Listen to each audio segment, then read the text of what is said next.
கோவில்களில் 12 வருடங்களுக்கு ஒரு முறை கோவில் கோபுரங்கள் பராமரிக்கப்பட்டு குடமுழுக்கு விழா நடைபெறும். அதனை கும்பாபிஷேகம் எனவும் அழைப்பர். அதன் நன்மைகள் என்ன என்று தெரியுமா? கோவிலில் இருக்கும் தெய்வத்தின் சக்தி மென்மேலும் அதிகரிக்கிறது.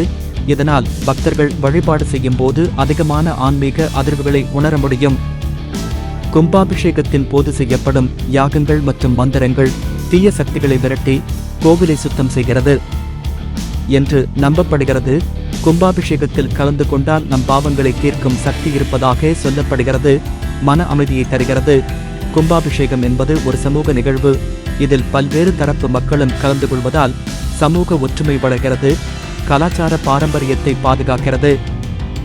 கும்பாபிஷேகம் என்பது ஒரு பழங்கால இந்து சம்பிரதாயம். இதனை நடத்துவதன் மூலம் நமது கலாச்சார பாரம்பரியத்தை பாதுகாக்க முடியும். கும்பாபிஷேகம் போன்ற விழாக்கள் சுற்றுலா பயணிகளை ஈர்க்கும். இதனால் உள்ளூர் பொருளாதாரம் வளர்ச்சியடையும்.